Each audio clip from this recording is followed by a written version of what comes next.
Greetings, friends, and welcome to the woods. I promised that we would talk a little bit about the details of post traumatic stress disorder, PTSD, and what it really is, how it really works, and how it might be affecting you right now, even though you haven't had any current experiences or experiences, shall we say, in this lifetime that would affect you that way.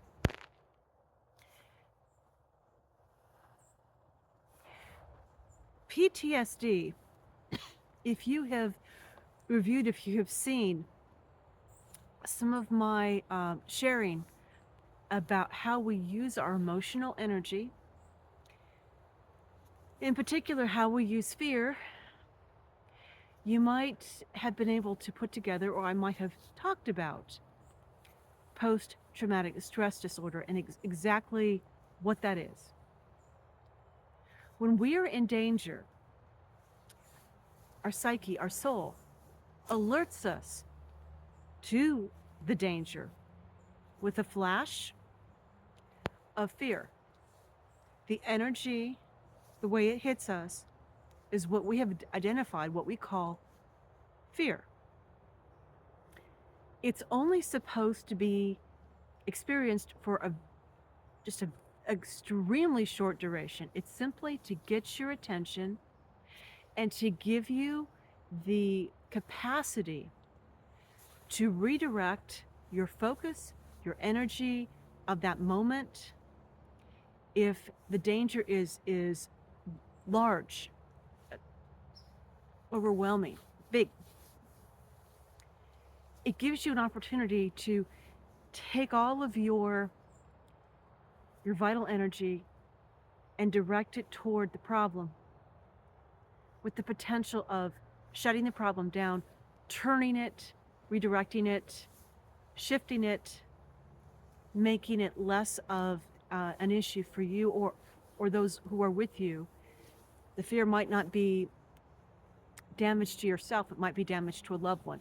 But the point of fear is to cut off all of the connections that you are currently financing with your energy, your perceptions, and to narrow it down to that point of what you need to focus on to shift or change your current reality so the problem doesn't get worse or manifest at all. Just a breath to make that happen. And then if you have a habit of doing it, opening to source, asking for the blessing, willing the blessing, energy moving through you to go out and handle the problem. Obviously, we haven't been trained to do that. All of that happens within just seconds. A second to be aware that there's danger, a second to reorient yourself, a second to call in help, 3 seconds, tick, tick, tick, and your energy's marshaled, it goes out. The idea is to handle the problem.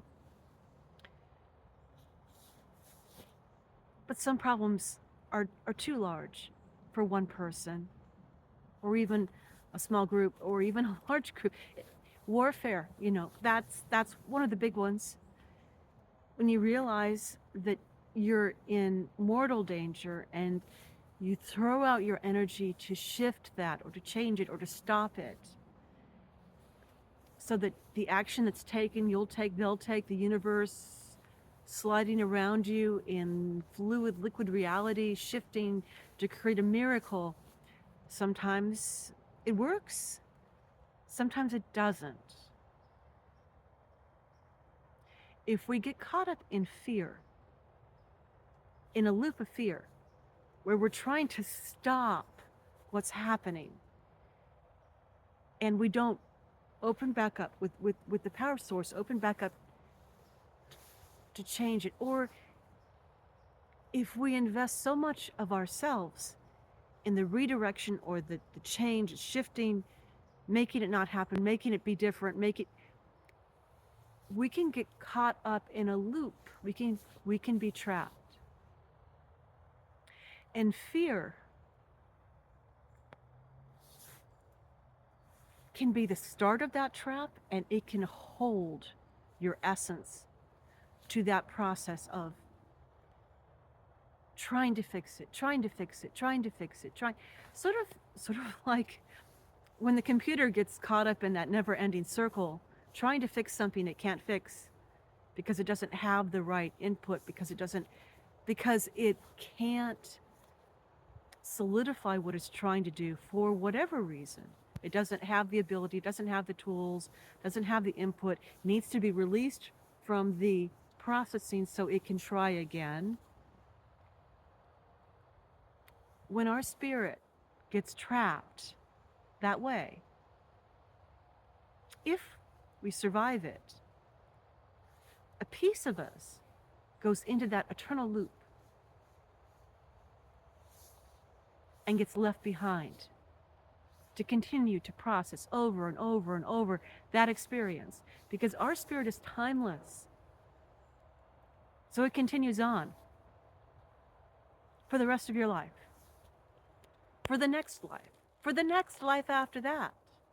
A piece of yourself doesn't come back and congeal back into the unified whole of what you are. It gets left behind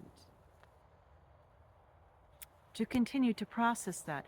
And the part of you that is associated with that soul piece gets left behind as well. You don't have it.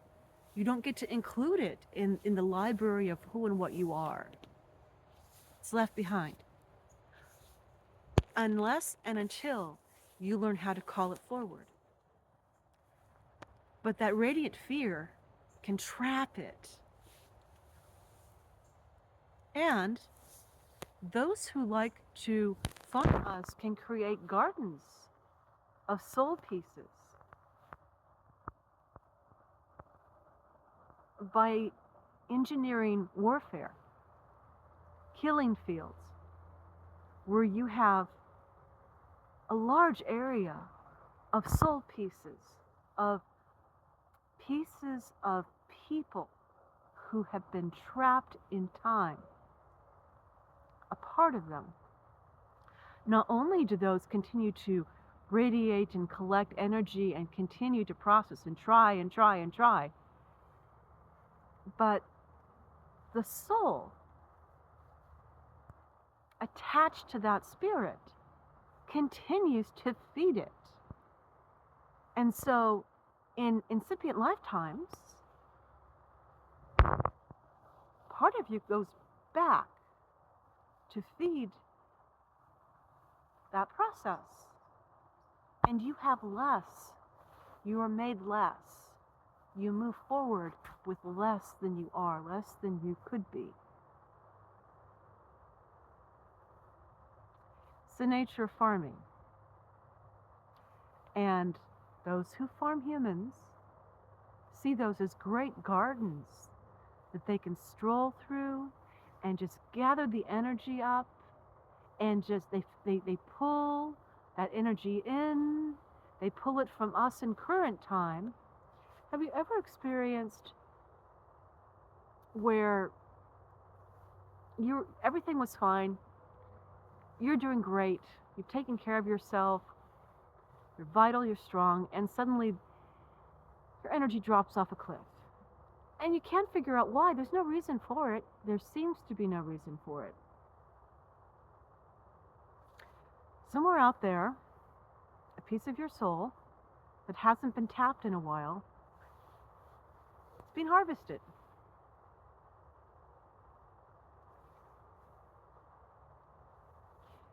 If you had lifetime after lifetime after lifetime of being a hero, putting yourself out for others, say the people who their families have always been in the military, lifetime after lifetime after lifetime, because we tend to come back into families over and over again.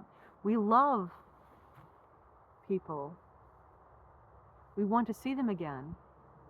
So we come back into a situation where they are part of our family or who we meet and make a family with.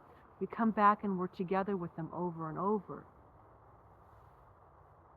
And there are people who have certain, they're always an artist, or they're born of a family of artists or of merchants or clergy or soldiers.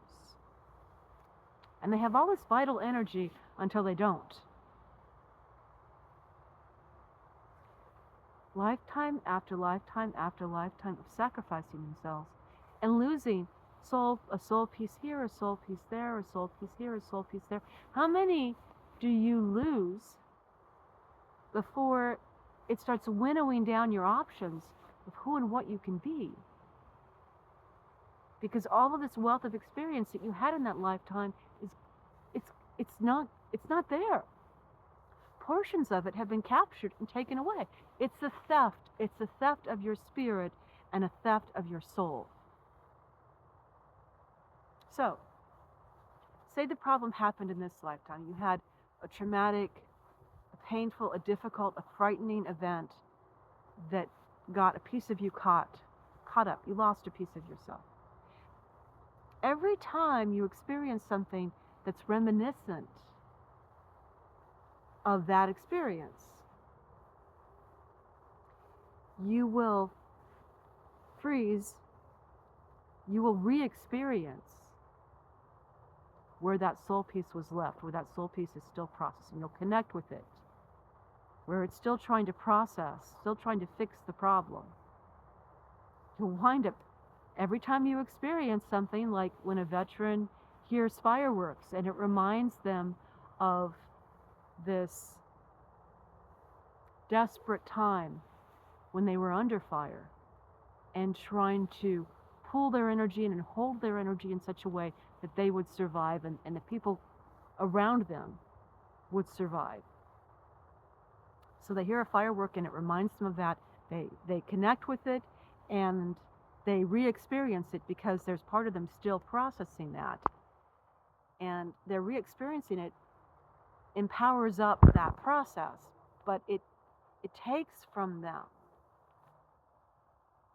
It takes their energy and it goes back into that process. It's already happened.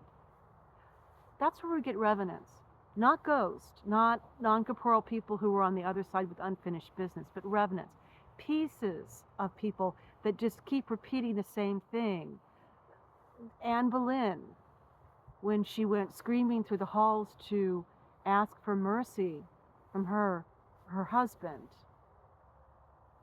that gets replayed. In the same place she did it, it gets replayed over and over. It's a piece of her soul. It's not all of it, just a revenant. It's replaying over and over. And places, gardens that have this energy can be horrifying places if you're sensitive, because they're continuing to replay the horrible things that happened, the people trying to make it better. PTSD. The solution, if we had a medical system that was about healing, would be teaching people how to recall, call back those pieces of themselves and reintegrate them. Say, it's done, let it go, it's resolved, you survived, nothing more you can do, come back home, come home. You're a part of me. It's time to come home. There are those who are ghost hunters. Really, they're more about, the ones that do this are more about healing on that level, who will find the revenants and gently send them back to where they belong, to who they belong to. But first we have to acknowledge that this stuff is real. And right now, because we have been artificially held back in our technology, including our healing and spiritual technology, the last 300 or 400 years, people who who understand and sense and see this and know it's real are being told that there's something wrong with us. We're sick, and we need medication so that these ideas won't. We won't have these ideas. We won't have these perceptions anymore. And then, of course, our life is arranged so that those who are sensitive, who can see and feel more, have a real hard time in the world. I think I've taken up enough of your time today. Thank you for your patience.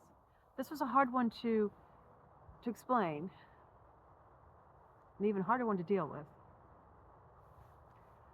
I feel for those who are experiencing this struggle. It's fixable. If you know what to do, try it yourself, or find someone who can work with you. We're out there, and welcome to the woods.